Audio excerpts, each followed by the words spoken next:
and supporting the local authority with the delivery of mental health training to parents and carers as well. Next slide, please. And we'll also, Newcastle is also working with local VCS partners to further develop the local offer to families with children with SEND. It's about using non-recurrent funding initiatives to offer support around developing positive behaviour, and also to offer post-diagnostic support to parents and carers of children who've been recently diagnosed with autism spectrum condition. So moving on into Gateshead, loads of great work happening also at Gateshead Place. Assembly's work to educate young people on local services they can access directly from general practice. They're looking at developing a new teenage resource publication based on the principles of the Little Orange Book. They're looking at, again, supporting and promoting learning disability health checks with young people, looking at developing a general practice surgery kite mark to clearly show that the services are supporting young people, as well as a toolkit and products to support that process. Next slide, please.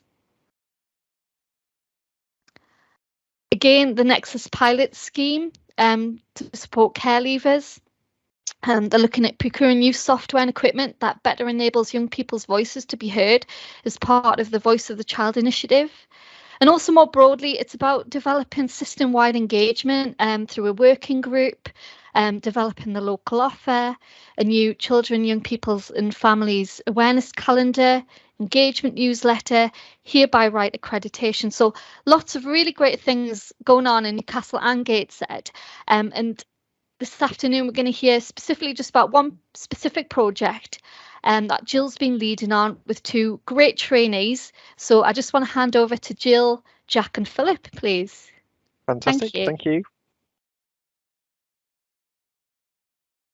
Oh, thanks, Christian. That's great.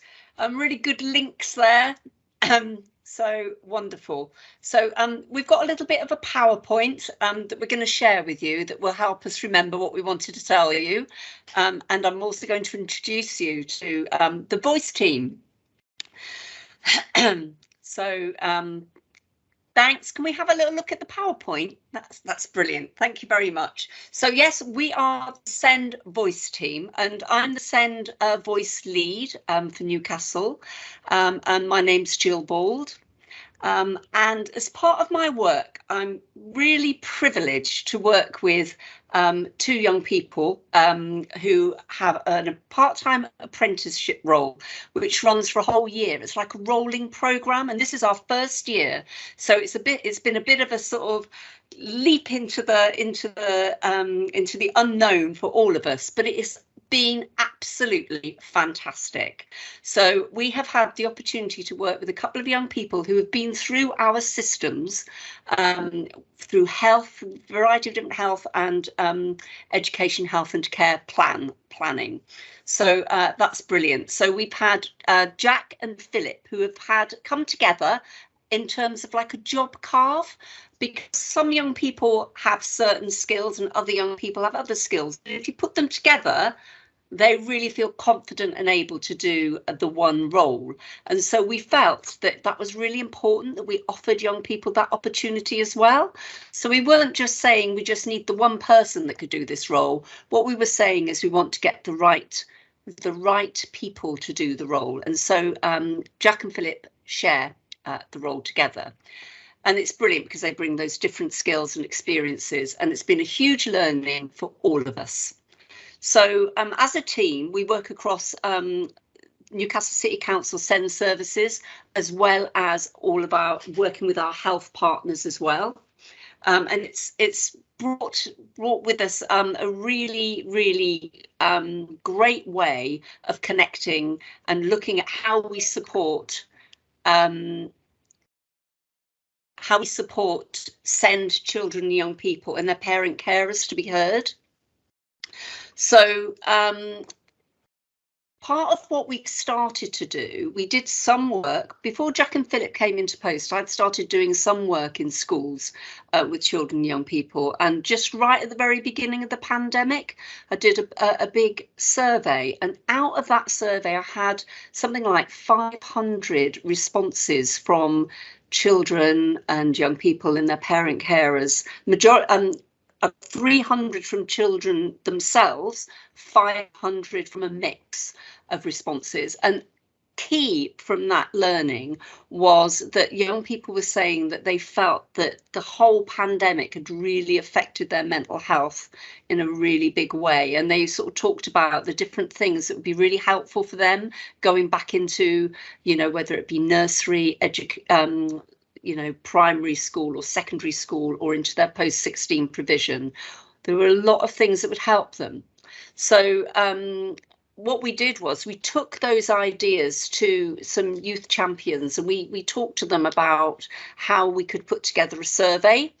And so what we've done at the moment, we've got a survey that's launched, and it's gone out across all our education providers, and that is early years and in the form of a workshop. So it's much more, you know, about how the staff interact with the really young children to find out their views on things. In primary school, secondary school, in our specialist SEND schools, and our post-16 provision. So that's gone out at the moment. The end date for that has been moved several times now in response to our educational settings saying, you know what, we're still really struggling with COVID, and lots of children and young people haven't been in school, and we've had lots of staff off. Can we have more time? So the absolute deadline now is the 8th of April. So I'm hoping that I will be able to get all that information pulled together into a report that hopefully you will get to see very swiftly after that, so that you can get a view on how our children and young people what makes them happy, what can we do better, what can we learn from them in terms of going forward and putting the right support in place. So it's a holistic approach to include all children and young people, parent carers and staff, so that a school can have a report at the end of the day about exactly what sort of little action plan they might need for their school. And really importantly, as part of this work, Jack and Philip have helped us put together a section on there about establishing a citywide SEND children and young people's voice network, so that we, for the first time, not only do we have like a parent carer forum that really informs us as we go forward about things that matter to them, but we'll be able to do that for our children and young people as well, which is fantastic, because as you probably know, those of you that might have children of your own, or, you know, grown-up children, you know that what you think is one thing, but what your children think is quite often very different. So it's important that we afford our SEND children and young people to have that voice as well, because I think we'll learn some amazing stuff from them. So thank you. So that's quite a lot of the work that we're doing with children and young people, but we're also doing a lot of work with parent carers as well. We're in the middle of a process at the moment looking at all of our paperwork and our systems and processes, and we know from some initial work that our parent carers have told us that our communication is really rubbish. We're really not good at using simple language, simple ways of communicating that makes it understandable, because, you know, our world of special educational needs and disabilities is sort of like, it's really complicated. I mean, it's complicated for me, and I'm sort of on the inside. So you can imagine if you're somebody, you know, with a small child coming in, and you're just like, whoa, what is all this stuff? It's a lot to take on board. So we're starting to work with them on that, so that we can really start thinking about what's the language we use, how do we do things simply. And also, we've been really lucky, we've managed to attract some funding from the NHSE funding programme to look at innovation, to look at how we put together some explainers to put on our local offer website. And the local offer website is a place where we want all our families in Newcastle to go to be able to get the information they need when they need it, and in a form that they would understand. And so this film is going to help us use the voices of our parent carers and our young people to sort of talk about how it works and, you know, top tips for what to do when certain things happen. So it's a really exciting project, and that's underway at the moment. And we're going to be working with a number of different schools who are going to help us work with their young people, which will be really good. So we're also developing parent, carer and children and young people as commissioning advisors as well. So this is a fairly new approach that we're taking, and we're going to probably be looking in the first instance at our short breaks offer and how we work as a sort of like testing pilot as to how this would work. And then after that, I would hope that we would then be able to apply some of that learning to when we're starting to look at the redesign of therapies and, you know, how that commissioning might pan out and look. So that is the sort of new things that we're trying out with them. And obviously the other thing that we're doing is we're looking at working in partnership with the Holiday Activity Fund, which is government funding that comes in to enable us to attract and to ensure that those children in our city who are most disadvantaged are able to be involved in really great activities during the summer. We're going to be working with them to look at inclusion. And Philippa specifically is going to be doing some work around that. So I would like to, can I go on to the next one? Right, so I'd really like to introduce you to our trainees. So here we go, and I'm going to introduce you to Jack first. Hi, Jack, are you there? Too. Yeah, I'm here. The problem is, right, like everyone, my camera doesn't work, so you're just gonna have my voice. I'm sure you'll be fine with that. It's just technical difficulties, you know. We've all been there. But anyway, well, right? Well, Jack, we got your picture, so we put your picture on just in case that very thing happened. It's a good idea. Anyway, so I'm obviously Jack. I'm 20, right? And believe it or not, this is like the first job I've ever had, which is like it's certainly something. So I've been working with you for the past 10 months, and during that time, I've learned a lot, you know. I've learned like how a council and how a CCG work. I've learned how like what the opinions and like thoughts and feelings of like young children are.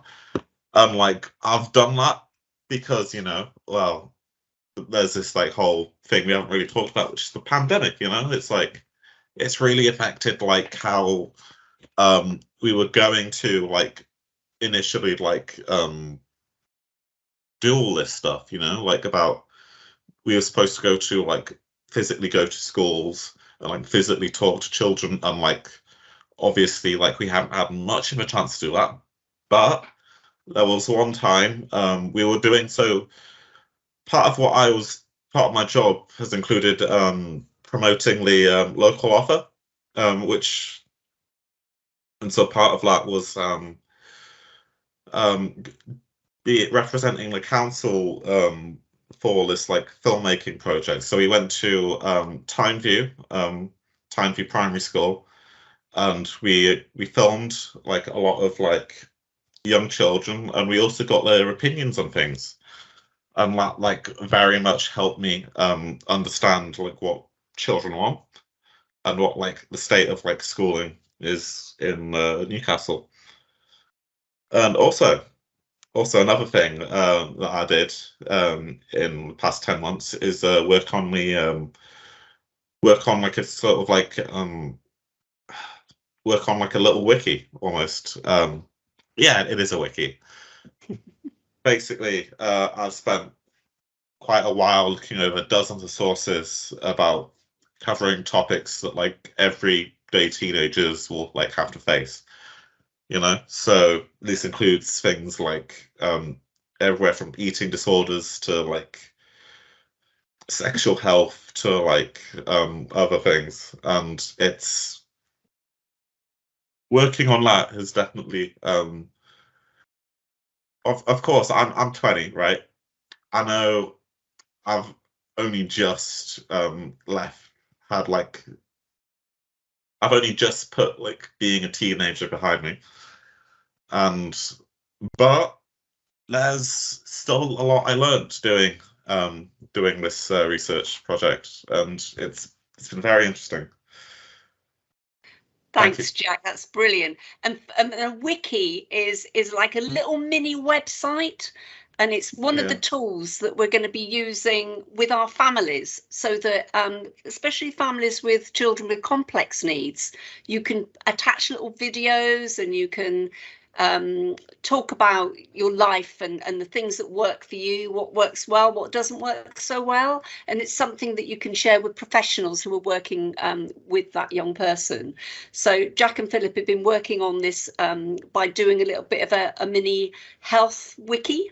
So it's going to be a public one, which will go on our local offer, but they are also going to do a little video talking about what it's like to fill one in, so that it will act as a bit of an advert for our families about how you can use it and how easy it is to use. And you know, some things are a bit, I think you said they were a bit finicky. Is that the word that you used, wasn't it?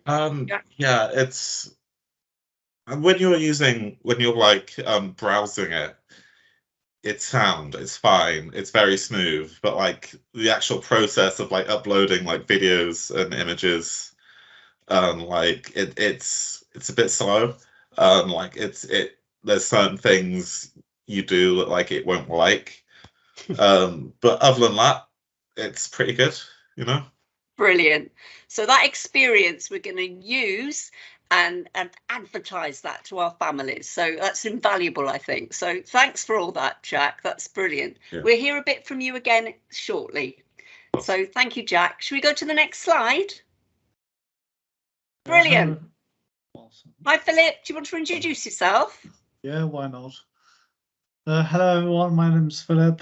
I'm a senior voice trainee, like Jack. Things I have learned. First thing I learned is when I first started this job, I found it hard to be like doing stuff like IT stuff. And then like now I can basically do it myself. So I don't really need any help really. So, and the second thing I learned is I have learned to do like online meetings and workshops. So that was quite difficult at first, wasn't it, Philip? Yeah, just to do everything online. Yeah, it was, yeah, because of COVID, basically. Yeah. The third thing I've learned is I work with children and young people and create happiness surveys. So basically, we got like loads of responses from that. Can't remember how many, but just loads. So, and the last thing I've learned is a lot of interviewing with send staff for new posts. So I've learned quite a lot of stuff, like not like, you know, like bad and good things about being in interviews. Yeah, you certainly got a lot of experience now of what not to do and what to do when you have your interviews. Yeah. Yeah. Well done. That's brilliant. Yeah. And what we wanted to do is to sort of share with you about how we've worked with the children in the city, because we thought you'd really probably quite like to hear a little bit about that. So next slide, please. There's some young people. Those children were at Hotspur Primary, sorry, and they are involved in doing a bit of a drama activity, and that was they were sort of telling their story of going on an adventure, but also talking about their feelings as they were doing that. So that was really, really great. And you can see they had a fantastic time. And the feedback we got from that activity was amazing. All of the schools loved it. And a lot of them have said that they're going to build this into how they work in school at any rate. So it's had that knock-on effect as well of enabling teachers to think about different ways of talking about how to be happy and look after your mental health. So next slide, thank you. Jack, would you like to just talk this one through a bit about what we did at Wingrove with the children's champions? Yes, I can. Okay, so something we did was the Children's Champions. It was like a little project which was like trying to find like what children like out there were like feeling about their schools. Like what were schools doing that like children like were enjoying, what they were like, what was making them like happier, more like willing to like learn things. And basically we had these 3 children's champions, Edward, Zara, Tegan, as you can see, and well, we learned a lot of things. They were great, weren't they, Jack? Yeah, they helped us really think about, if we were doing workshops, what could they look like? And they loved being champions, didn't they? They wanted to have a badge and everything. They wanted all their friends to know that they were the ones that had helped put this survey together. And they also did this great little video, which we've sent with all the workshop materials to all the teachers who got involved and the nurseries and that, so that their little talking head could be shown before they did the activities with the children, because we wanted them to be those champions, and that they owned it, and it was all, you know, they came up with the ideas and they really wanted everybody to do it, didn't they? Very good. Yeah, it was good, wasn't it? Really good. Right, Philip, do you want to just talk about the things that the children told us was really important to them in school? Things that the kids have told us that they like to do in school, or colouring in, looking at pictures, making things, baking, building stuff, and being active. Yeah, it was. They were really clear about those things, weren't they? It was really good. Next slide, please. So what we did with those children, so we had a couple of sessions, didn't we, guys? And in the second session, we got them to think about those activities. They're the things you love doing the most. How these are some ideas about, you know, what are our ideas about making it into actual activities that you could do. So these were their ideas, and they came up with our chocolate chip cookie school, or it would be your chocolate chip cookie nursery, or, you know, your chocolate chip cookie place where you do your post-16 stuff. And it's asking them, what ingredients would you put in? And so there's like a workshop sheet, and with lots of pictures of, like, you know, your eggs and your flour and your milk and your teaspoons and your tablespoons. And it was for them to come up with all the ingredients that they would put in for their chocolate chip cookie school. And we got some great, like, photographs come back of big displays that they've done in their educational settings that have gone up on the wall, so that everybody in school could see what makes their school, what makes people happy is when these things happen. This is when you get your chocolate chip cookie school. So that worked really well, and we've got all that information back, which we will be putting into reports. So each school will get their report about what was said and what some of the key things coming back from the young people were. Some of the other ideas were about decorating a tree, and that is like some of the things that make them happy, some things that make them sad, and also building a wall where you write things on it. And so that was much more of an active thing, where if you had bricks in school, because some schools do have big bricks, you could put paper, you stick your stickies on the bricks and build your wall that way, or you could actually have paper looking like bricks that you could pin onto the wall, and you would build your wall in school. And the other thing that was really integral to rolling out these workshops, because the work that we did with those younger children were all about creating workshops, so they're much more active. With the older young people, we looked at the survey. It was an online survey, and they helped us with that. So one of the integral things, though, to both was about how can we make sure that each setting, there's somewhere safe where children can go if they're feeling low or down or needing extra help. And this is what they came up with as a way of doing that. So in sort of like, for the younger ones, they felt that if you had pictures on the wall and you could use dots to vote, that would work really well. You get immediately, you can see which would be the best for everybody. You might want to, some schools might want to video their different spaces and share that, and then they could have a vote on that way. The other thing was to have a treasure hunt. And that also would help you think about the different spaces and which places would work best for you. And at the end of it, they said it was really important that you came up with a plan of action for your school about who was going to do what, who was going to be the peer leaders for that group, and how was it going to operate. So that is something that in each report for the school, there will be that section as well, and we will, as a team, be supporting that work as we go forward throughout the next year or so. So that was their work. So work going forward. I just want to see the diagram to your right. So that was the sort of treasure trail game that they could do in a number of different ways. And the picture that you saw of the children in the schoolyard there, sort of with their hands up like this, they were doing this treasure trail.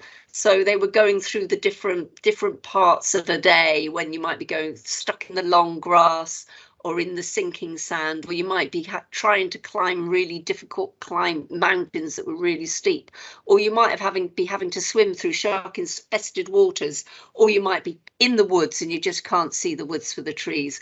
But then you come out into the sunshine and there's a beautiful meadow and you're feeling good. So it's like, I'm sure we all have days like that. Hopefully at this moment you're in the meadow in the sunshine and feeling good. Any rate, who is going to be saying the next bit? I think it might be Philip. Yeah, going forward, work going forward. We set up a voice network across educational settings. We support holiday activities to be inclusive. We basically building in the voice of certain families in the commission of new services. That's it, really. Thanks, Philip. So they're three quite big. Can I go back to the other one just a minute before the any question? So they're three quite big things. So the voice network, once we get all our information in on the 8th of April, that will be our impetus to pull all that together, ready to go forward and launch those in all of our settings that want to have that help and support to get that off the ground. And then we hope that more settings will join in as we go forward. And the holiday activities, Philip is specifically going to be helping with that. And there's a reason why Philip alone will be doing that, because I think there's a bit more news, isn't there, Jack?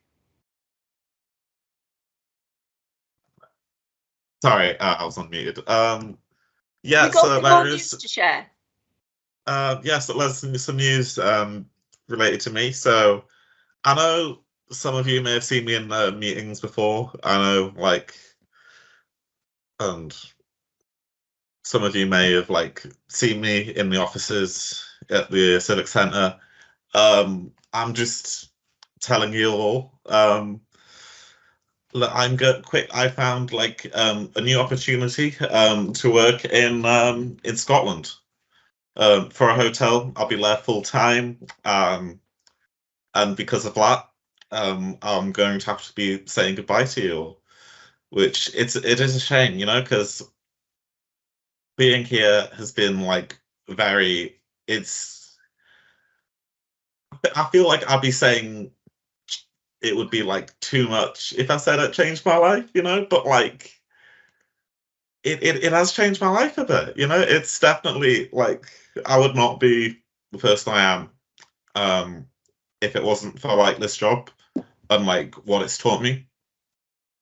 I won't I'll remember this, Jack, thank you so much, and we'll remember you because you have been absolutely brilliant.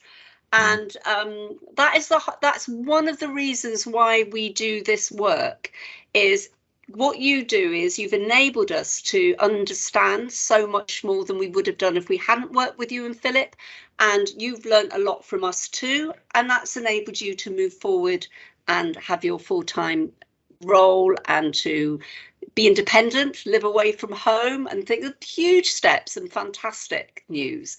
And Philip, the same, is on his journey in a different way, and you know, him and I are going to be working together, and he has a bit of an extension to the end of August, because we're going to do this very specific piece of work around the new people coming in. So Philip's going to help again with a little bit more recruitment, and also what we're going to do is be looking at those inequalities that already are there around our holiday provision, and make sure that what we provide in Newcastle is accessible for all our young people who live in the city. So we're going to be doing quite a lot of work around that. So I need Philip to help me with that. But during that time, we will also be looking at what next for Philip. So anybody got any great ideas, do get in touch with us, because he's got loads to offer, and we you know, we've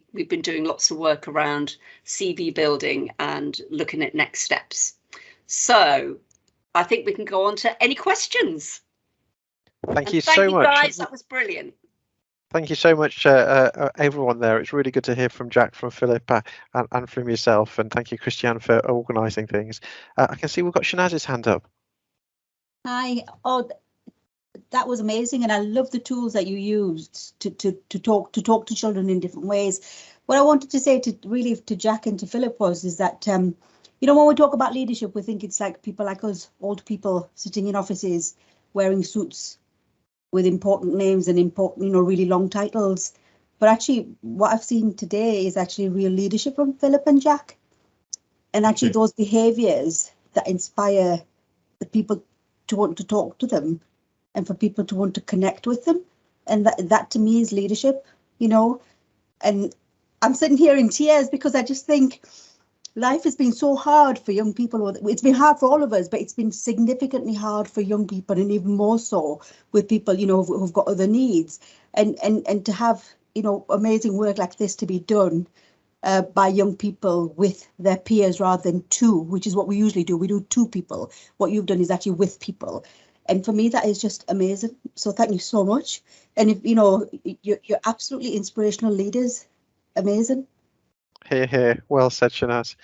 Thank you so much, and really, really good to hear. Yeah, it does feel we should have a proper round of applause, a good old-fashioned round of applause, doesn't it? I'm sorry you can't hear that, Philip and Jack, but we really appreciate it. Don't worry about it. We appreciate it. Oh, thank you. David, did you have a question? Well, it was just to really recognise all the work that's been gone on to try and hear the voice of children and young people with special needs. I think it's I think we've been fortunate in Newcastle. We've had some powerful voices of family members and parents and carers, and they're a really important voice. But to be able to hear the voice of children and young people is a really important piece of the jigsaw. And just to recognise all the work that's gone on to do that, I think it's going to be really helpful in the way we improve services for our children and young people, and as I say, a really critical part of the picture of engagement. So just to sort of thank you and to recognise all the work that's gone into achieving that. So thank you very much. Thank you.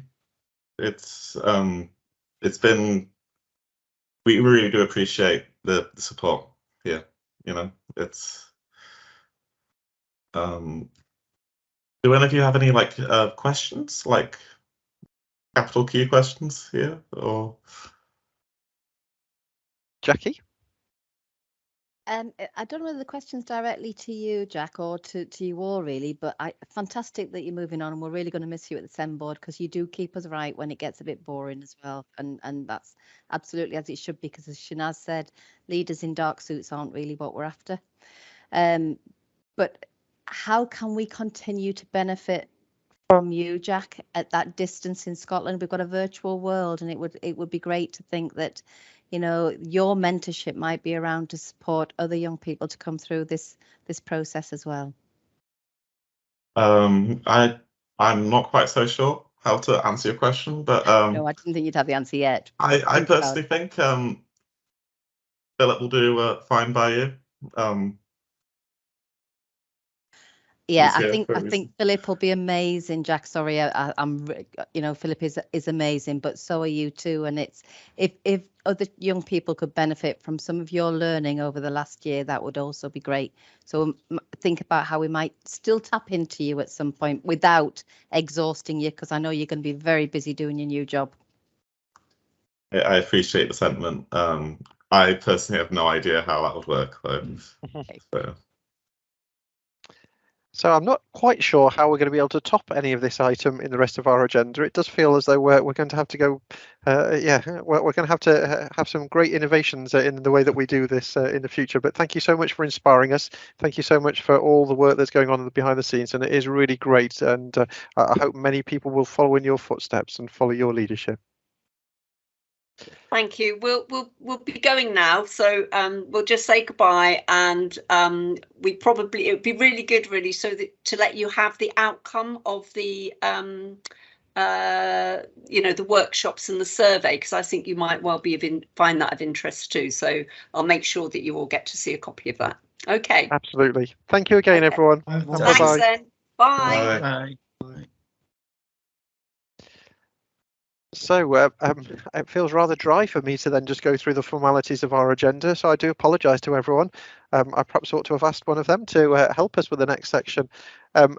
I understand that we are quorate. I ought to check if there's any other declarations of interest from anyone, and I'll let people put them in the chat function if there is.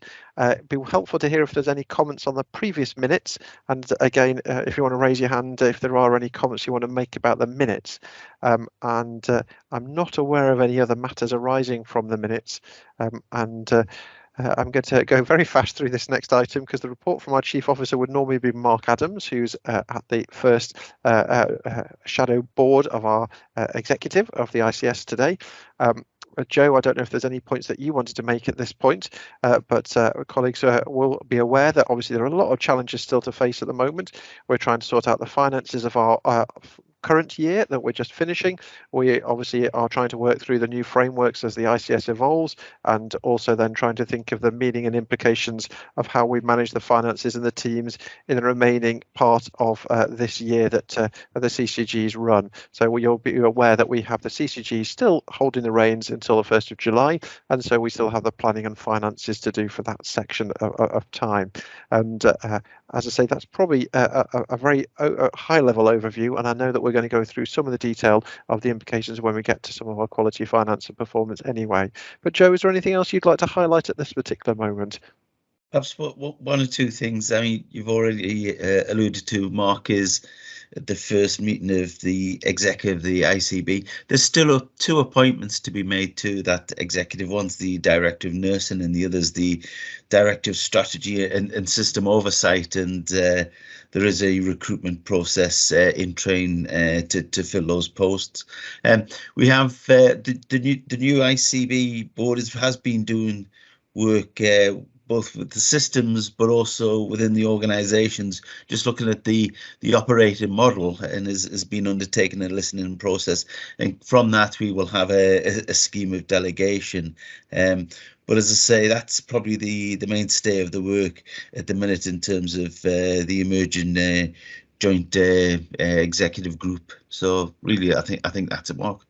Fantastic. And just for those that love acronyms, and I know, Paul, you always remind me if we ever use an acronym, ICB, obviously the ICS, the Integrated Care System, is made of two components, the executive function, which will be broader than just an executive in an integrated care board, known as an ICB, and that's what the focus of effort has been so far. And then there will be a partnership, an integrated care partnership, otherwise known as ICP, that surrounds that, where engagement with local authority and wider partners will be happening on a less regular basis as well.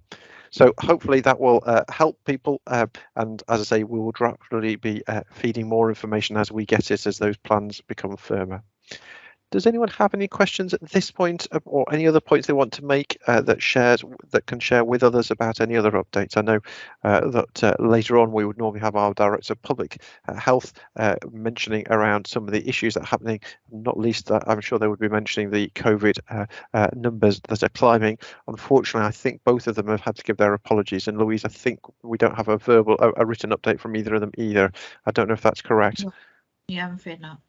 Okay, so I'm afraid that will be a gap, but I'm sure we can discuss any questions that people have when we get to that item anyway. So without further ado, if it's all right, I'll go on to section 8. And I know that sadly Mandy's unwell and Paul's therefore going to take the reins and try to talk us through the patient and public update. And over to you, Paul. Cheers, thanks. Right, oh, sorry, just get back to the beginning. I'll just go through this very quickly because hopefully people have read it all. It's good to see the long-term conditions group. They've been a long-standing group who've done a lot of good work in helping to change services. So it's good to see that they're still continuing. It's good to see things about both the stakeholder forums that they're going on in both Gateshead and Newcastle. Nice to see about the community health transformation, using peer support and really encouraging that. That's a great thing to be happening, and hopefully that's going to be expanded on and was part of the service we envisaged when we looked at deciding together and delivering together. It's nice to see that report back about the teenage health resource and to see that developing. As we've all been quite keen on that because the Little Orange Book was such a success, and we're hoping that that'll be the same in terms of engaging with teenagers and their families in terms of having that as a good resource for them all. Ooh, the only other thing to say about the engagement forums really is I know in the past what we've said from the engagement forums is not to have too many presentations. And certainly the report back seemed that they were very full of presentations this time round. So perhaps in terms of engaging people, it might be good to ease back on that a bit and think about what's happening there. Nice to see all the things happening about the ICS, which is, as you've just explained. And I've actually forgotten what ICS stands for. It's the ICB really, isn't it? Integrated Care System for the ICS. Yeah. So there's all that work going on about trying to carry things through there, which is really good. But again, that is very confusing, and it's hard for people to really get involved in that at the moment because of how confusing and unsubstantial it is in many ways. So it's very difficult. I think the other thing is that there is like a view being expressed in this paper about trying to draw people in, get more people involved.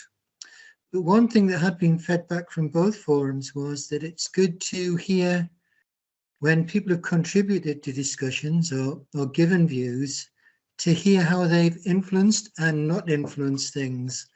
And we don't seem to be getting that structured feedback. So I think that really needs to be thought about, and that needs to start really happening, because it was agreed that that should be done in a very structured way to show people how their voices are heard. And that certainly needs, I guess, more attention paid to it, really. Nice to hear where it is done, and it was lovely hearing the presentation before. It shows that we certainly moving more, not just from engagement towards more co-production, which is what we really need to start moving for a lot of things. But it does take a lot of time and resources, which I guess at times of having to make efficiencies does make problems. I'd also like to say, I think that's really good, the work that's happening about the severe mental illness physical health checks. I mean, we're not doing as many as we would like to do and see done. So it's good to see something like this happening, which may be able to help us to do more and to really engage with people in doing them to make a difference to their health. And that will especially help us with things like the inequalities that those people suffer. And in that sense, it's nice to see the severe mental illness tool, financial tool, being looked at. And it'd be good to hear the report back on that, really.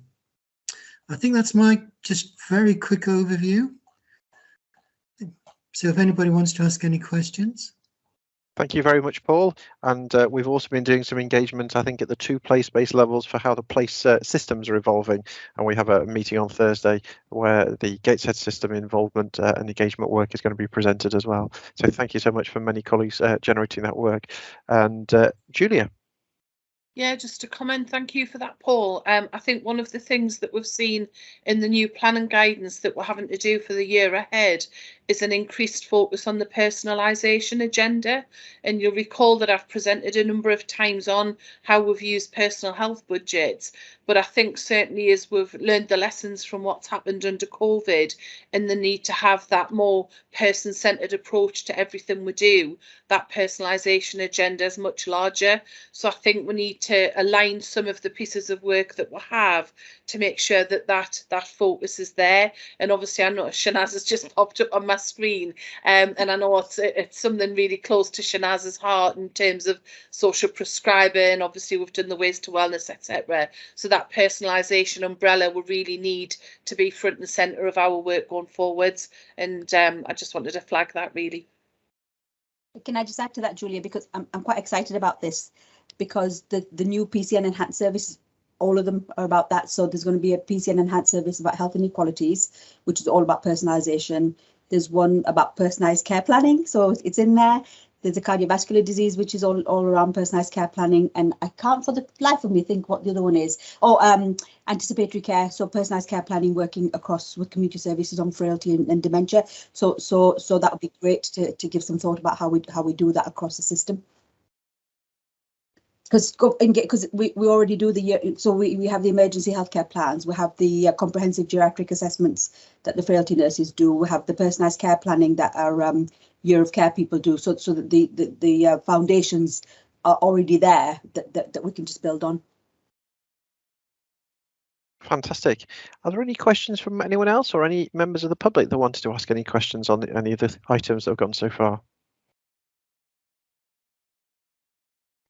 If not, we will keep going, and we'll start our quality finance and performance section.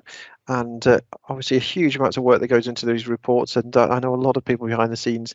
I hope people get a chance to read them, because I know they're a long document, but do, if you haven't managed to read them yet, do have a look at the detail later. Julia, are we starting with yourself? Yeah, thanks, Mark. So I'll make the assumption that colleagues have read the report, and I'll just flag some interesting items by exception, if that's acceptable. So if I start, my section starts on page 9 of the document, enclosure 9.1. And if I just scroll down through that, I'll take you to the NHS sickness absence rates. And I think what that reflects is what we've seen really ongoing since the last COVID peak that we had at Christmas. We've still got those significant workforce pressures, and that's a combination of the resurgence of the COVID numbers that we're seeing at the moment, but also, mental health issues and the fact that staff are exhausted. So the absence rates have really been a challenge, I would say, and the ability to offer those safe staffing levels we've been really focused on, to make sure that we've done everything that we can do to support our staff, get them back to work, and make sure that they get the right help and engagement where they need it. If I move down similarly to recruitment. And Julia, just before you do move down, my understanding is that staff sickness rates are probably much higher than the report right now. I don't know if you know the numbers, but sadly they're much higher than that right now. Yeah, that's true. Yeah. Just moving on to recruitment, because as I said, workforce is a significant challenge. And I think the question really is, we need a workforce plan for both health and social care. So we're looking to see whether that will be forthcoming. We do have some international recruitment, but obviously that's not a sustainable model. So we really need to think what else it is that we can do to make health and social care an attractive offer for employment. Similarly with NEAS, with the call handlers, we have opened an additional call centre in Wynyard, which is in the south of the patch, and that's meant that we've had a significant uptake in the recruitment, which is fantastic. And we've had some paramedics that have graduated, so we've had a good input from that perspective. But it's an ongoing challenge, as I say, workforce generally. Scrolling down, excuse me. In terms of vaccination, we've delivered really good results on that, and where people were reluctant or hesitant to have the vaccine, we undertook one-to-one discussions to try and allay some of their fears and give them that confidence. So we've done pretty well on delivering that. The next item I wanted to focus on, so I'm at the bottom of page 12 and into 13. There's been a lot of press interest in terms of handover delays. Patients at ED and in the south of the country, you'll have seen press reports about handover tents being used in car parks, etc. So I'm thankful that we don't have that same level of challenge currently on our patch, but we have done a significant amount of work over the last 3 months around handover delays. And the reason for that is clearly it's not a good patient experience to be sat in the back of an ambulance for a period of time in a car park, but also the capacity that's lost from NIAS, the longer they're sat and not able to hand over, they can't then report to other patients that need the help in the community. So Helen Ray, the Chief Executive of NIAS, has been front and centre of this work, and we've really worked as a system to make sure everybody understands the importance of getting the patient off the ambulance, flow through the hospital, and then appropriate discharge. So we've done work on what we call avoiding admission, to make sure that if somebody needs help but they could wait until the next day, and we'll book them into an appointment, or a community resource. We've got the 2-hour urgent community response, and we're setting up virtual ward pilots and projects to make sure that we've done everything we can to get the right treatment for our patients and public when they need it. So the handover work has improved significantly, and also the work to make sure those pathways are really robust and sustainable. We've got that underway. So it's just to give colleagues assurance, if they have seen anything in the press, that we have done a lot of the work up front, so we're kind of ahead of the curve, if you like, to make sure we don't end up in that same position. The other item I just wanted to flag was around the patient safety processes, and you'll notice on some of the graphs we did have some significant delays in terms of open incidents that we hadn't had the reports for, but Jill Finley's in post at the QE Gated Healthcare, and they've been doing a specific piece of work to clear that backlog, which is really great. At the bottom of page 13, there's a new facility coming on stream to provide cataract surgery called Optegra, and as part of that we've been doing some commissioner assurance visits to make sure that we've got the right quality of service aligned to what we would expect from our NHS providers. So that work's been ongoing, and that's as much as I need to say. I'll hand over to Joe now. Thanks very much. Joe. Thanks, Julia. If I can just look at the performance dashboards from page 15. I mean, the constitutional dashboard actually on page 15 is many respects, in terms of the number of reds on the number of indicators, just reflects what Julie's been saying in terms of the impact of staff sicknesses has had on staff as staffing levels. I mean, it has been really acute with the latest variant, but also IPC procedures, and that having a real impact on service productivity in terms of well, pre-COVID, what a surgeon or consultant can get through in terms of waiting lists in a particular session versus how many slots a surgeon has sort of during the current IPC control procedures. I think it also affects the level of activities we are seeing in demand, we are seeing within the service in itself. But again, we are trying to do what we can, and in terms of the A&E for our target, we are still well in excess of 10 percentage points below where we should be, but again driven by demand and acuity of patients. Ambulance response times in terms of category 1 is actually meeting the national target, unlike many parts of the country, but nonetheless category 2 and 3 response time does remain below the required standard, but we are making ground on the category 4 response time. So very much a mixed picture in terms of ambulance response times. But again, there's so many interdependencies that Julie's just touched on in terms of the emergency care stream.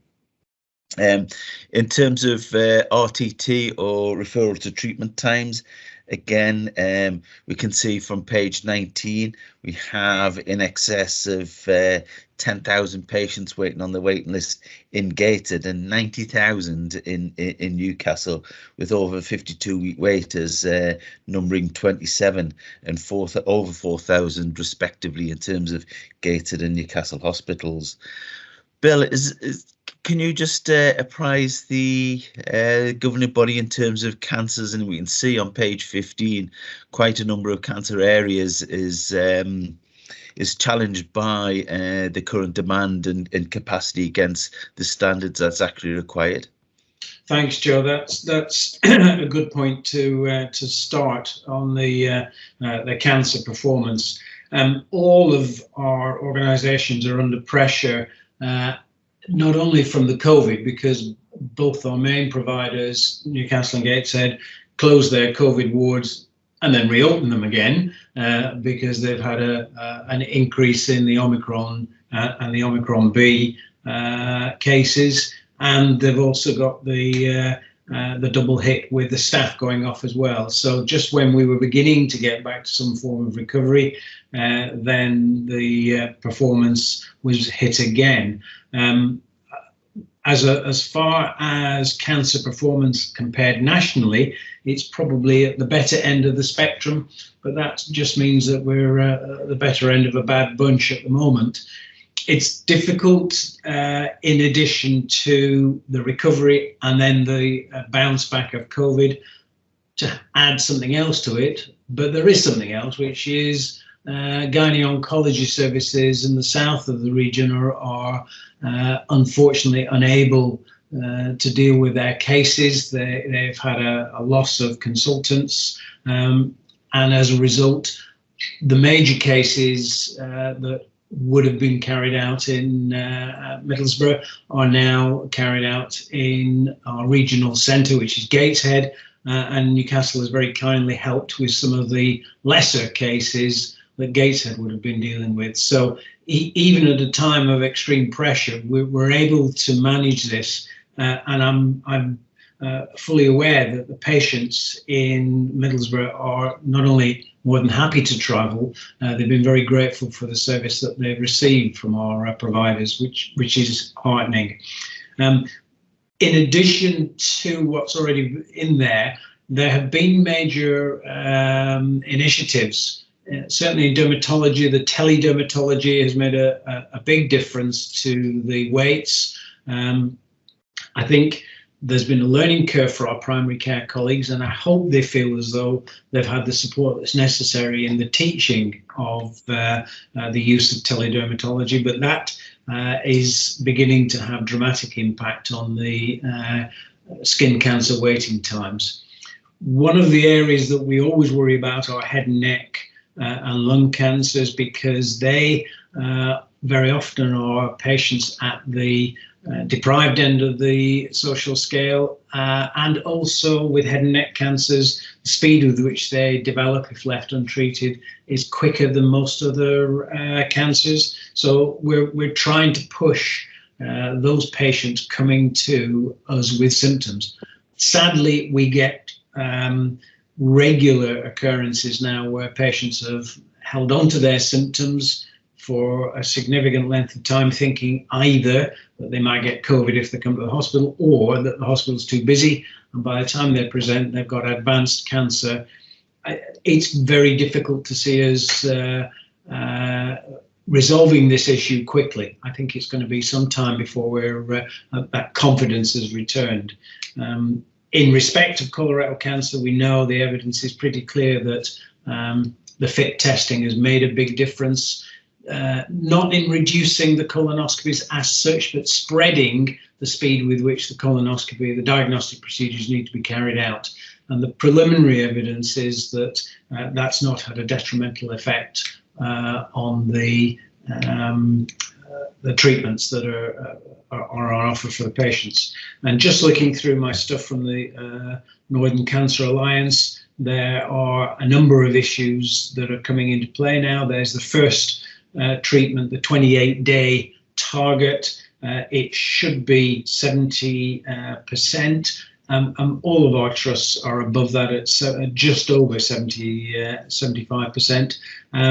And the backlog for 62-day waits is getting better, as I've alluded to. So it's not really a great picture, and we were planning to look at the improvements on the recovery, but the next wave of COVID hasn't helped very much. I hope this time next governing body, I'm able to give a more optimistic view. I'm happy to take any questions, Joe, or if there's anything that anybody wishes clarification on. Bill, I'll just, if you don't mind, I'll just finish off the remaining parts I was going to talk about. Then, if we can just take questions at the end. Just one or two other points to add. Then, the mental health dashboard on page 23, we are showing some improvements in the IAPT service. With the board's permission, I don't wish to say too much because we are in the process of a live IAPT procurement. But allied to that, we do have a waiting list initiative in train. And my final thing to say, just in terms of financials, we are anticipating to achieve both our control total for the current financial year and also meet the statutory duties of the CCG in terms of the break-even duty. So overall, the finances are in a good place. Performance, we remain extremely challenged on quite a number of fronts, and yeah, I'll just invite questions from that point. Thank you, Chair. Thanks very much. Does any of the board have a comment, or any members of the public want to raise any questions? Thanks, Margaret. Just on the quality section, Chair, can I just comment on two good things and one concerning thing? The two good things are, number one, incidence of MRSA, 0. I mean, this is absolutely brilliant, isn't it? And secondly, Julie has already referred to the successful NIAS recruitment of paramedics and call handlers, but I just wanted to comment on the plan to over-recruit to take account of turnover that might occur later on in the year. And then I wanted to mention a more concerning thing, which is a surgical never event, a wrong site surgery, which we don't have the detail of it, but it sounds as if the patient might have been harmed.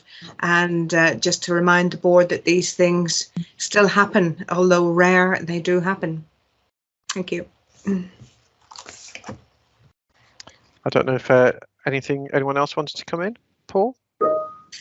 Yeah, I was just wondering in terms of page 28 of the report, there's the waiting times for physiotherapy for SEND for children. I'm just wondering if we can be updated about what's happening for that, because I believe we're trying to solve that by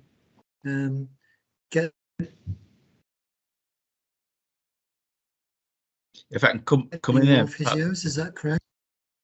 If I can just come in there and just invite sort of Jackie, and then in both local authority areas, we are working with the local authorities, just looking at therapy support to the particular client group. And as I said, I don't know whether Lynn or Jackie want to come in with some specifics, just to give you a flavour, Paul, of what work is ongoing.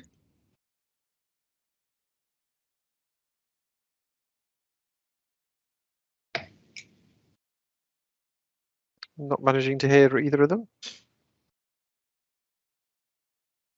Do you want to just ask you? Lynn's just had to take a call. Mark has just sent a text. All right, okay. Don't know about Jackie. Not to worry. Shall we keep going then, Joe?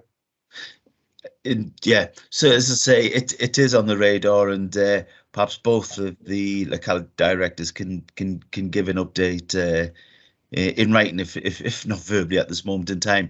But just to come back to, if I may, Margaret's point around sort of NIAS and over recruiting, it's probably fair to say in the current planning round, we are looking to, alongside the other national priorities, we are looking to prioritise support to NIAS in a number of its service areas, just to because it's actually the lowest funded ambulance services nationally, and so we are looking to provide additional support in this planning round. Thanks very much, Bill. Just to come back to Margaret's point about the Never event, whilst not going into specific details on this, if it's the event that I'm thinking she's alluding to, it was one where, as a result of catastrophic and unpredictable hemorrhage, utter mayhem took place, and unfortunately, having been on the involved in a number of these in my career, literally all hell lets loose, and I'm surprised that a retained swab was the least of things retained. You often lose juniors in some of these cases, so it is what every surgeon's nightmare is, and then some when you find there's been a never event. So I have a degree of empathy, despite being on the team that actually investigates these, or at least works with the CCG on these. So, but the point is well taken. It's just that sometimes things get pretty tough. Thanks, Julia. Yeah, so just to go back to the therapies point, Lynn's back now, so she might want to pick that up with Paul. Don't know if you just want to remind Lynn of the question, though.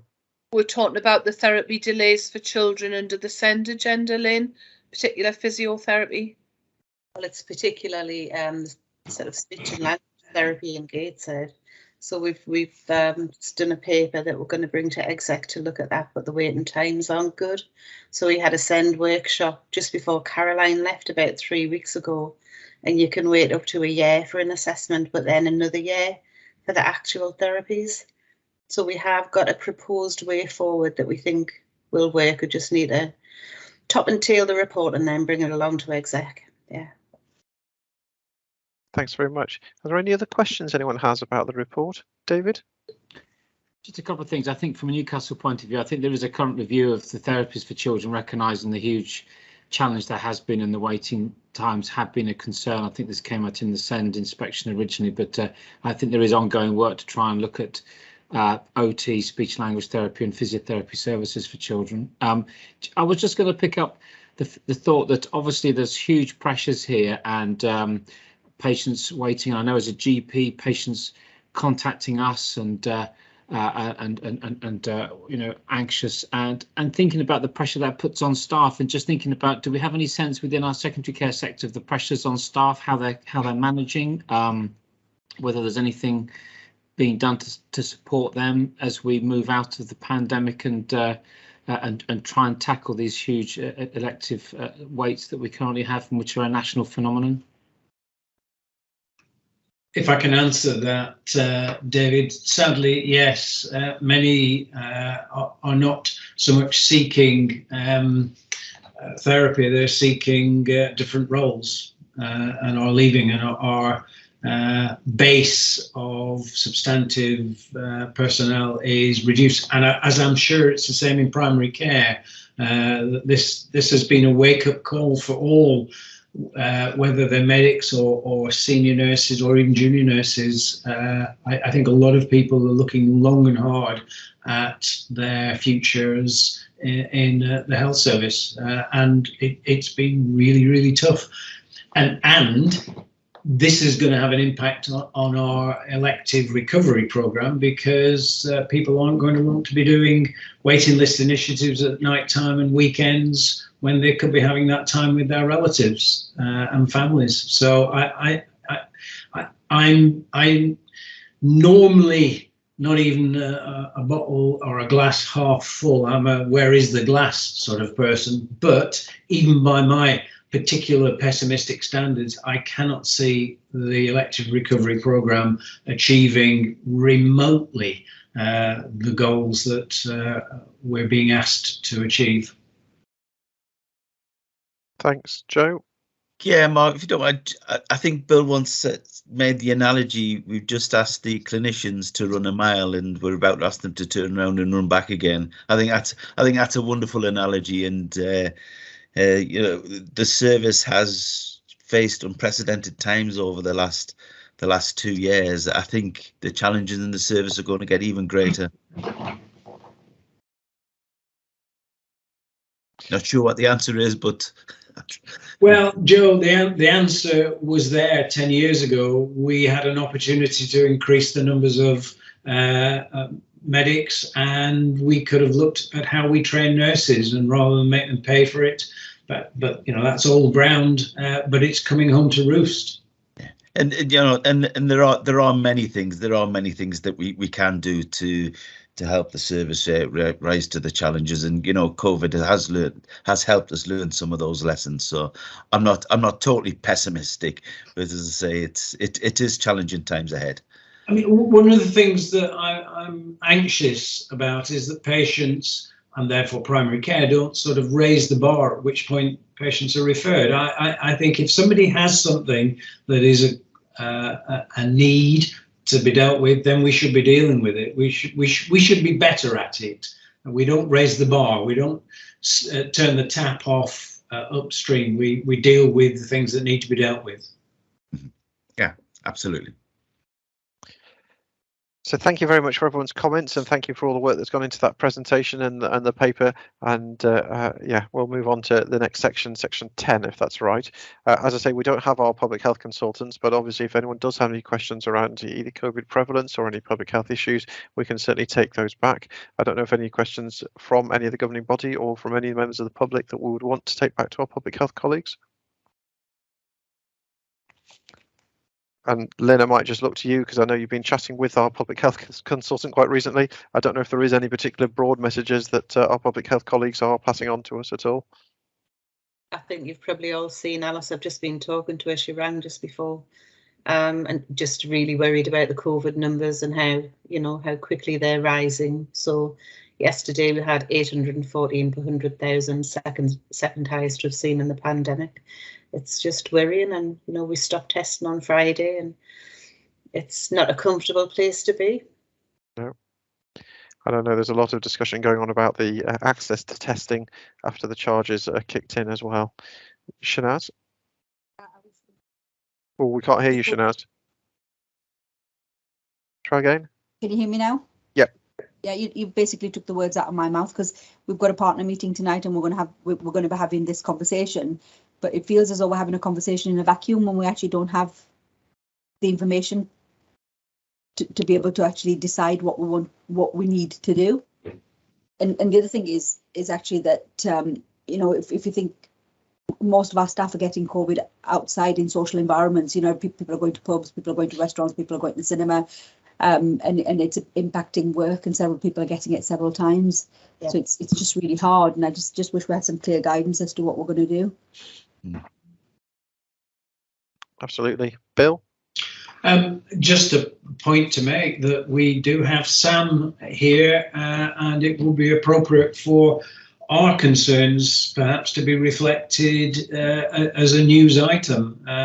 And it's not so much that there's a recrudescence of the COVID numbers, it's the impact of not being able to test, and the sort of lack of direction from the centre that seems to be confounding things. So I'm sure this is one reason why I haven't made such a good career out of medical politics, because I'm always prepared to stand up and say, excuse me, the emperor seems to be bereft of clothing.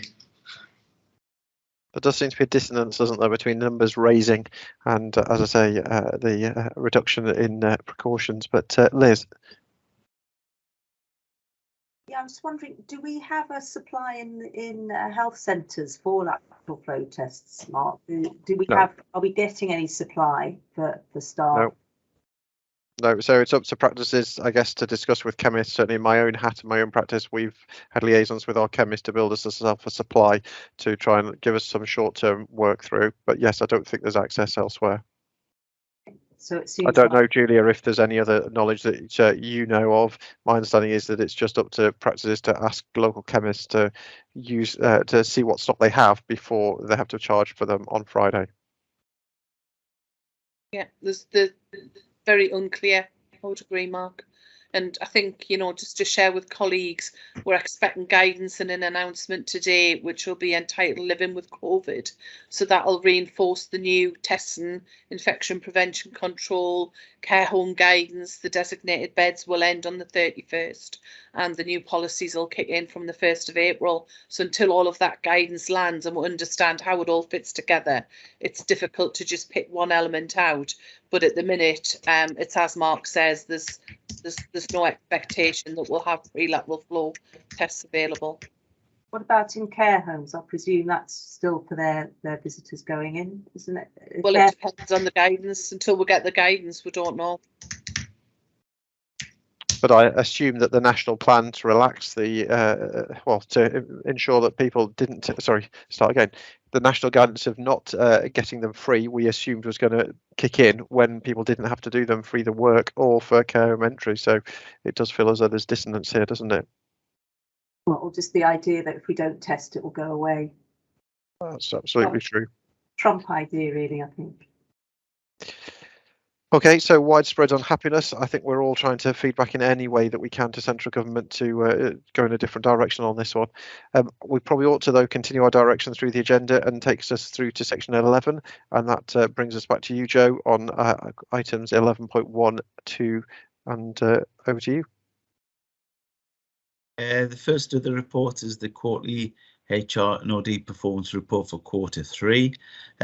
We've shone a spotlight in this report on equality and diversity issues, but before I just touch on those, we can see in section 2 of the report, in terms of turnover, we are pretty static by way of quarterly turnover at around sort of between 2 and 3%, and that's quite normal for CGs of our size.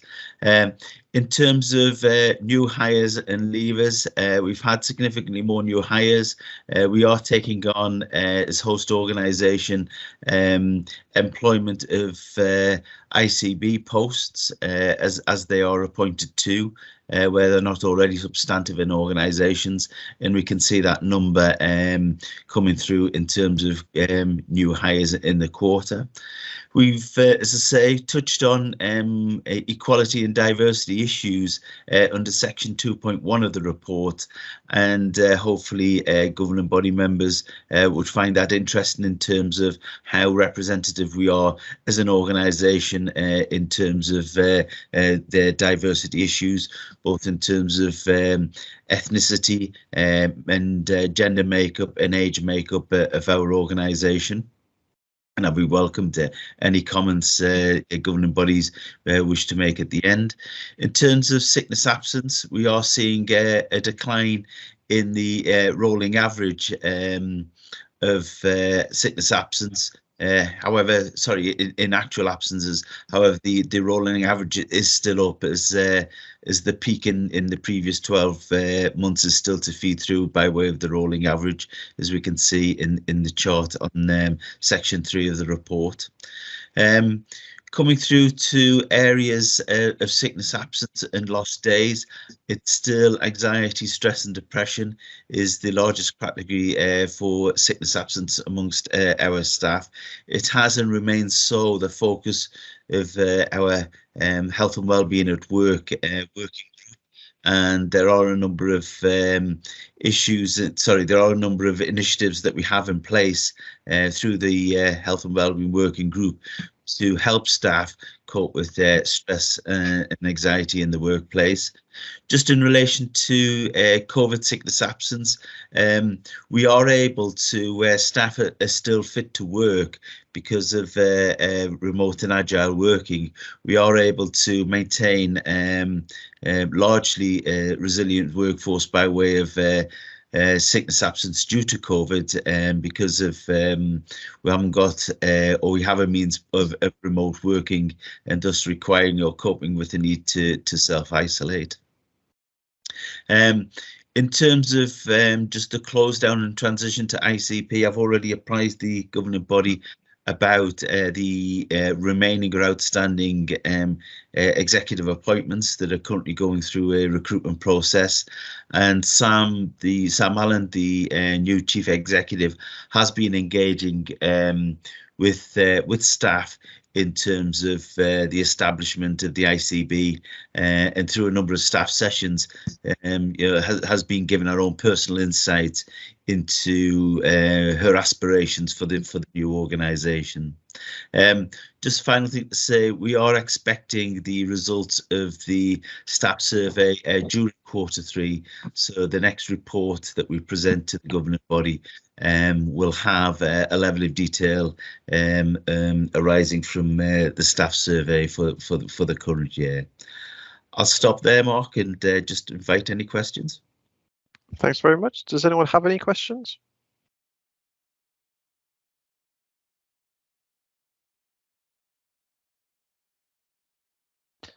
Nope. In which case, do you want to carry on to to the second part? So the 11.2 is just to update the governing body on the priorities and operation planning guidance for 22-23. We are behind the normal planning timetable due to lengthy discussions between the NHS and the Treasury in terms of a financial settlement. So that has delayed the planning process. We are in the process of inputting into an ICB, an Integrated Care Board plan, rather than having a CCG plan. However, for our own local purposes, we are engaging in CCG level planning for obvious reasons. We are still around for the first quarter, but it also sets out at a place level what our ambitions and requirements are going to be at a place level.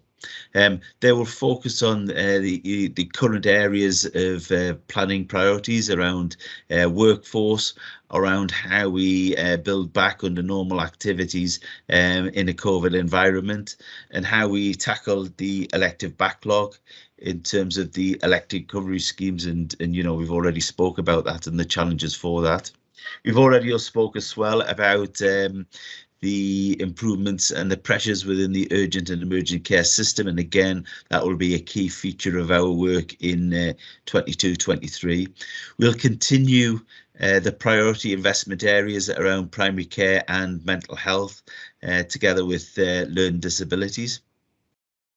And also in Appendix 1 of this cover report, it sets out a slide deck around our work in terms of population health management and addressing inequalities, which has actually been driven through the primary care networks. And there are some really interesting infographics in Appendix 1, which I'll come on to, and no doubt we can discuss further. And finally, not least, and you will be involved in this, Mark, the whole work around digital innovation and how we're using digital to transform delivery of care. We do have a first cut plan timetable for submission on the 14th of April, with a national submission on the 28th of April.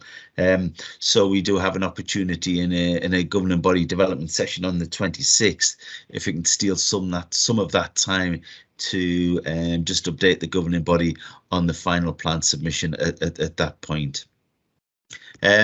Just to quickly touch on, if I may, Mark, just the inequalities work that is going on in Newcastle and Gateshead, and again, invite both Jackie and Lynn to input, and indeed Shanaz, just in terms of the inequality work, which I say is actually being driven through the primary care networks. But as I say, they follow the general theme around main issues around mental health, cancers, CVD and obesity, together with frailty in Gateshead. And similarly, we have similar areas of work in Newcastle, and again, driven through the PCNs and their neighbourhoods work as part of Collaborative Newcastle.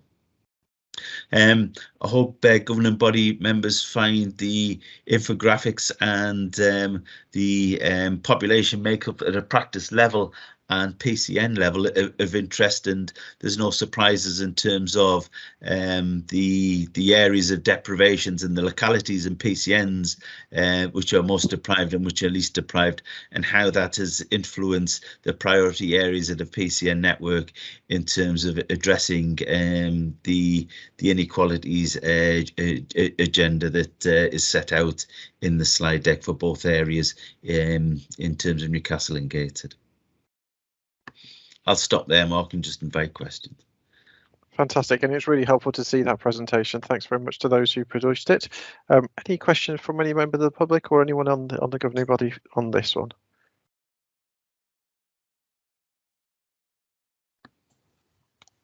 Paul?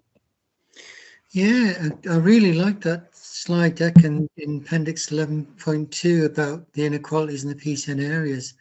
I think it's really good to help focus attention and ideas. I'm just wondering, are we developing any kind of outcome measures related to them in terms of inequalities or targets or whatever you want to call them, both at the kind of PCN level, the place level, and at the ICB level, ICS level? Just to say, Paul, yes, that's absolutely right. It is work in progress in terms of population health management. You just described it eloquently. It happens at all of those levels, very much at sort of neighbourhood levels, and general practices. They know the families and they know the areas very much, and what initiatives working with the communities will make a difference to people's everyday lives, and working through, as you say, at a local authority place level, what initiatives do we can put in place, but again also at an ICP and ICB level.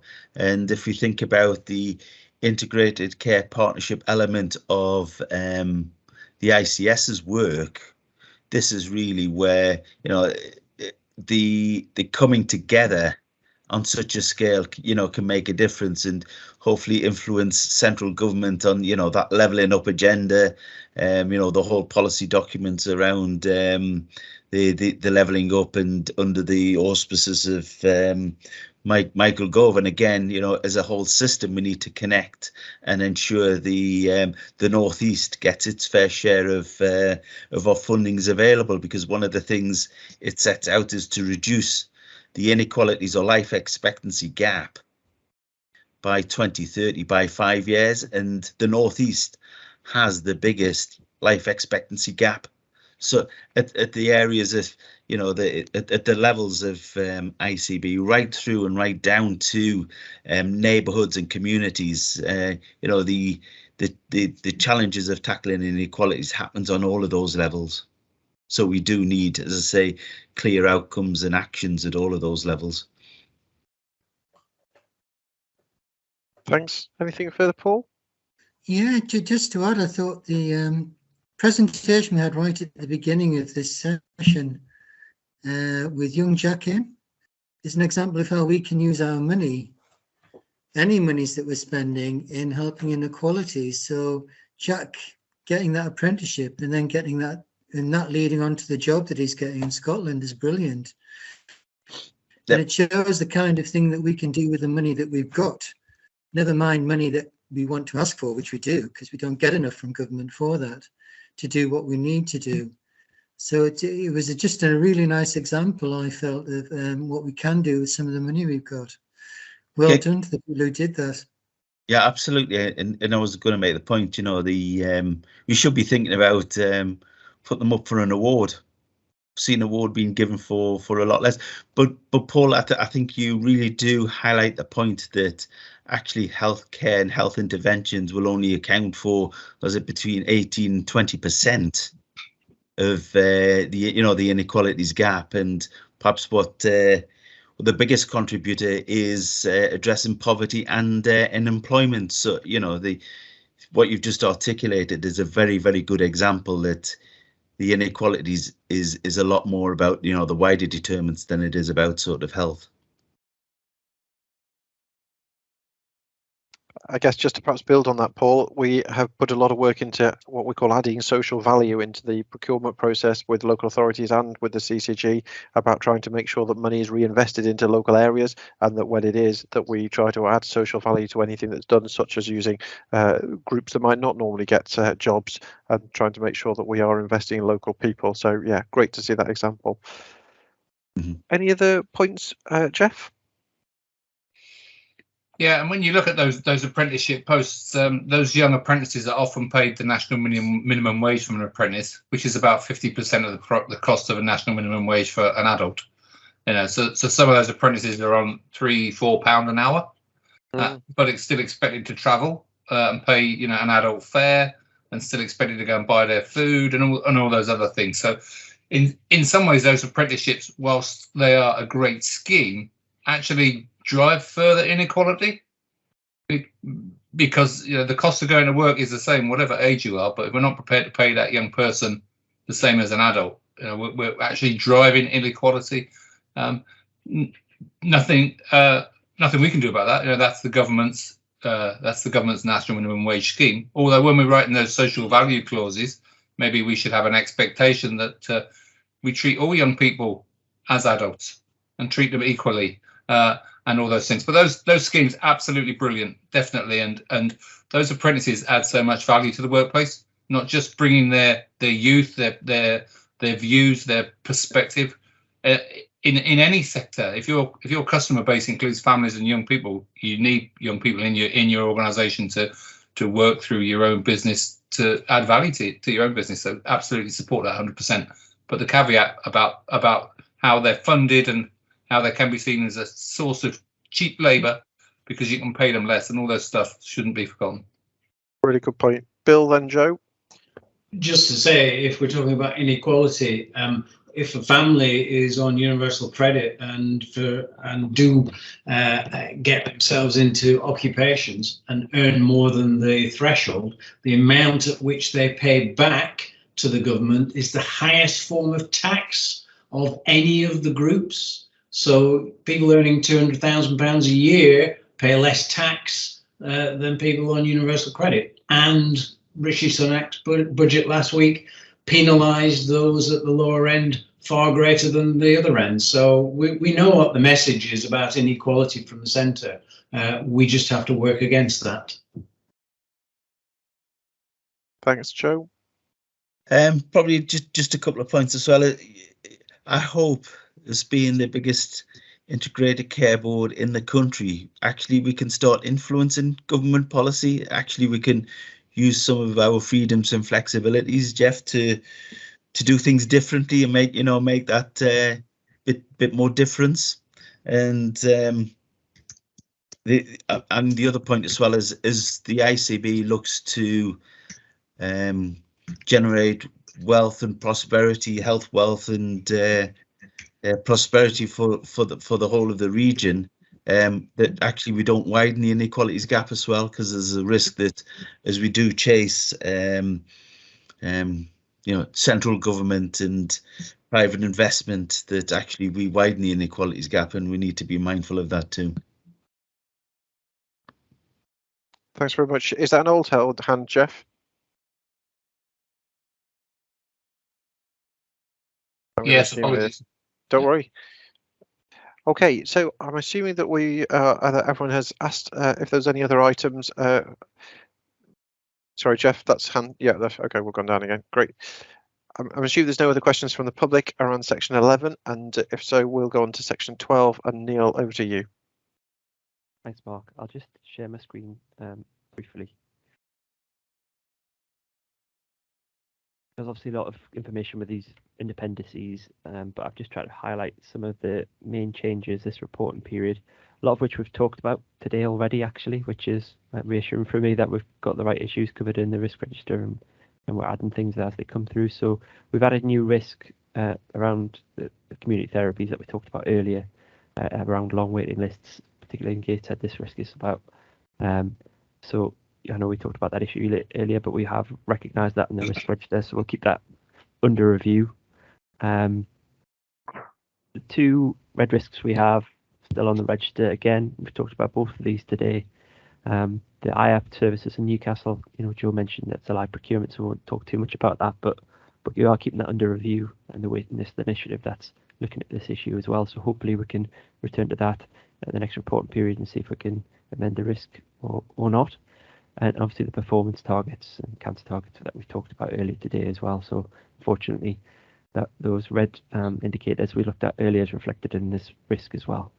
So we have closed one risk. Again, Joe's just talked about the planning round. So we had this risk on about planning and post-COVID recovery planning and what that was going to look like. And I think so that uncertainty around the planning cycle's gone. So speaking to Hilary, we've moved much more into the normal planning cycle, albeit, Joe said it's delayed and we're a bit further behind, but actually we've got some certainty about what the planning cycle looks like for the moment in this next quarter until things change again. But to reflect that, we've actually closed that risk down because it was a point in time, and actually now we've got that certainty. We thought we could take that one off the risk register. So that previously was on that slide, yes, last reporting period, but we've managed to close that one down. So so they're the main changes this week. I know the cover report did go into some other, the more operational risks that have changed score, or we've closed a couple of those lower level risks down, which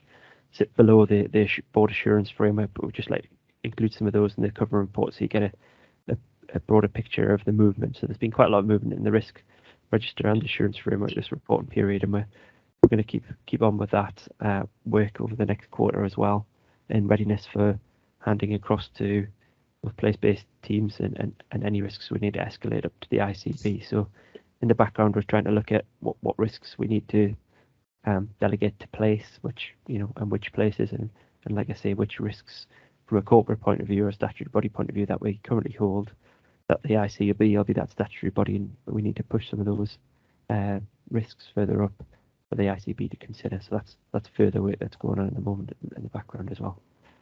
But I'll stop there. Like I say, I know there's lots of detail in appendices, but if anyone has any questions, happy to try and take them. Thanks very much, and over to you, Michael.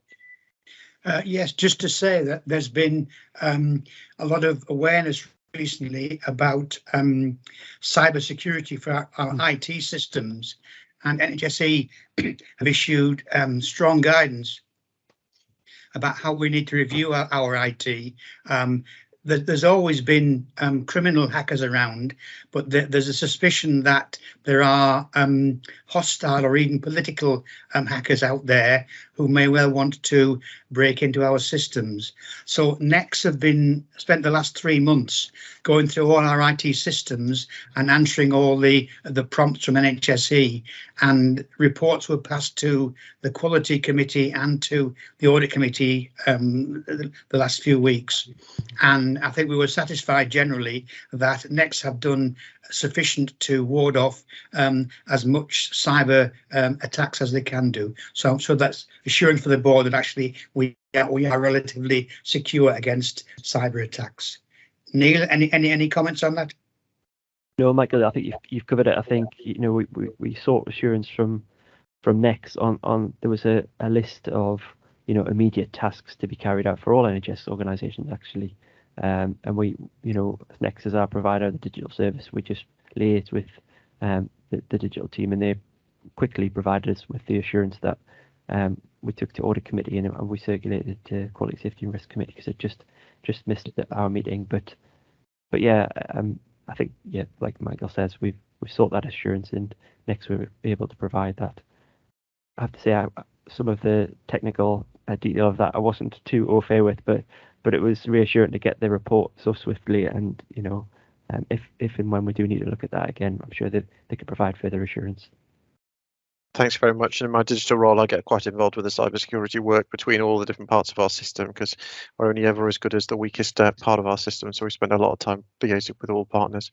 Paul? Yeah, Shirley, 2 things really. I was just wondering if putting the eating disorder service and things down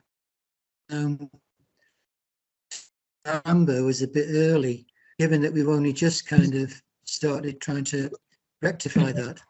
I know we've now got a few things sorted and got a service sorted, but it needs time to bed in and start acting and doing things. So I thought that was a bit slightly premature.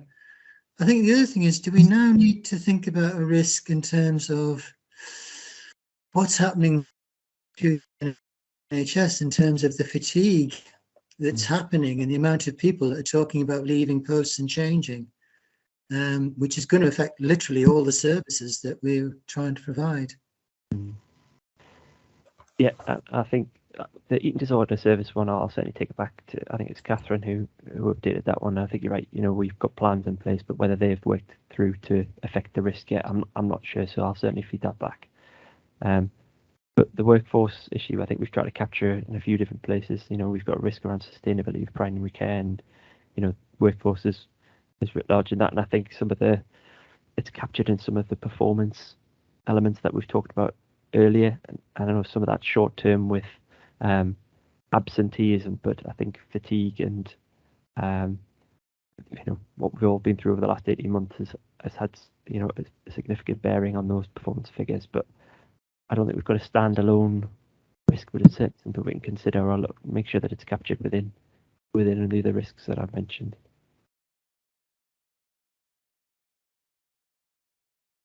Okay, so any further comments on that section from anyone on the governing body or on members of the public?